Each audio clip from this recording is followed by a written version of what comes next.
Good morning, fellow members of Group 1, Mr. Bruno watching. My name is Cadet Jeffers, and I'm here with Cadet Rosario, Cadet Broadway, and Cadet Luna. And we will be briefing over Joan of Arc and her leadership analysis.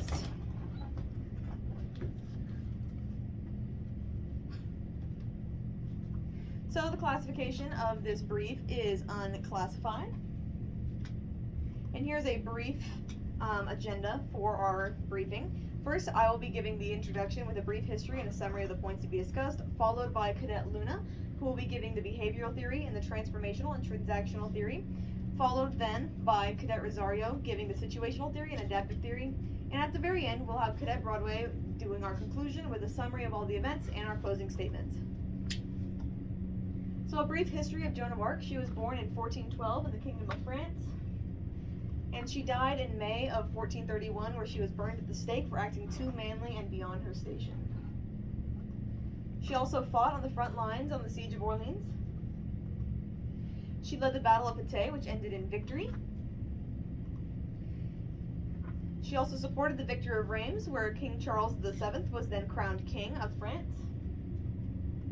She was an important political and militaristic leader who influenced the coronation of King Charles VII of France during the 100 Years' War, and she led the French siege of Orleans under divine guidance, which meant that God chose her to lead. Her legacy, here's a brief list of all the titles and honors she had. And here are some of her lasting effects. She pushed for the rights of women in society, she led the way for women to be allowed into the military, and she died as a martyr, creating an uprising of support for both France and the oppressed classes. Next, I'll pass it off to Cadet Luna with behavioral theory. So her behavioral theory is team manager, and comes from committed subordinates who follow a common cause or purpose, builds a foundation of respect and trust between leaders and subordinates, focuses on independence of workers who can function without direct supervision. And the four behavioral theories that she had was committed subordinates, which prioritized motivation and placed her people first, independence and built education and free thinking with the ranks, led from a supporting role, and common purpose united the French people against the English, united the people in support of Charles VII, and trust and respect uphold the values of the Catholic Church her people served, spoke with divine backing.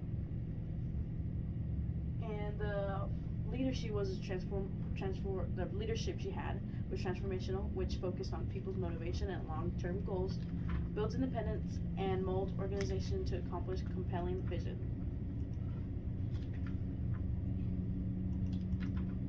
Joan of Arc's leadership attributes were she placed the people first on optimistic motivation and moral, built bonds between her people by supporting the vision of a free France led under Charles VII, created independence in the military by fostering education and free will.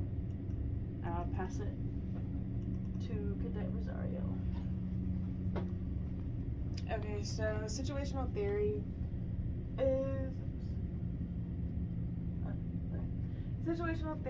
is leadership that should change according to the environment and readiness of the followers. So meaning whatever's going on in the environment and the people, you just change your leadership. Not change your leadership, but kind of just adapt towards what needs to be adapted. There are two behaviors that go into situational theory, which is task behavior and relationship behavior. So task behavior is more along the lines of her supporting role. So she was a supporting role. She helped King Charles VII, and he was the one giving out orders, and she was just kind of going with it and helping him.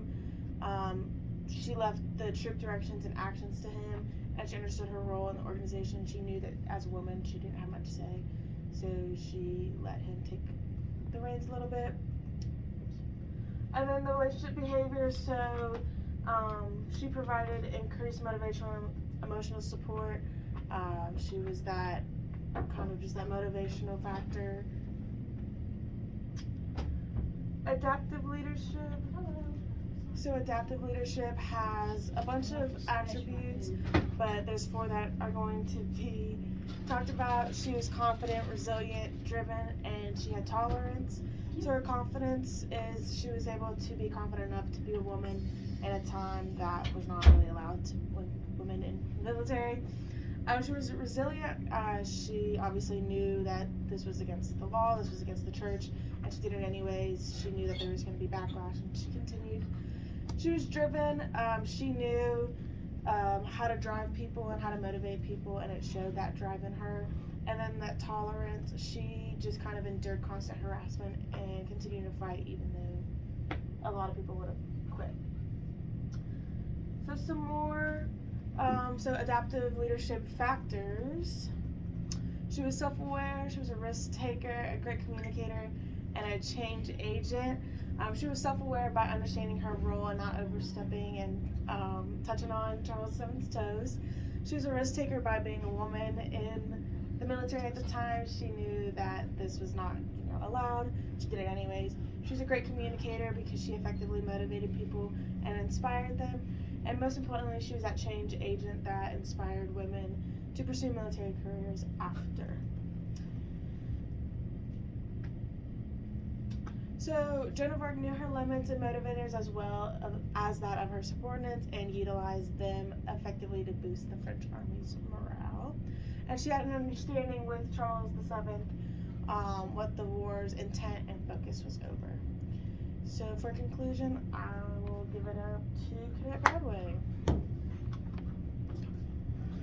Okay, so a lot of information, right?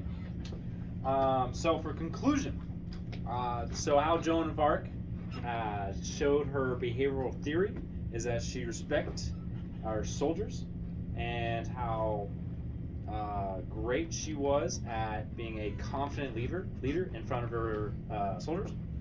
Transformational because she was able to transform physically and mentally by cutting off her own hair, showing that she knew what place she was and how men dominated her field.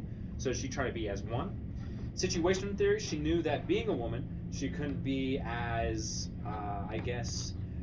very hands-on. So she really served more of a support than an assault, right, on the front lines. There is accounts where she did serve on the front lines, but she was more of a supporting role back where the medical or where there was a lot of motivation that was needed. She would, talk about how God is with them and all that kind of motivating, right?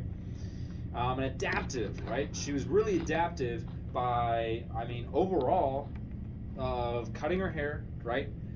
Showing that she was going to be on a supportive role behind the lines, not on the lines, and how she showed respect and acceptance to her soldiers whenever they came back from battles and everything like that. So those are the key takeaways for our presentation. Is there any questions? Oh, Mr. Bruno, you want to... Oh, what was that? Oh, you... Okay, I'm flattered. I know you... Okay, let me make sure everyone heard that. But Mr. Bruno asked, how am I so likable and so handsome? Well, that's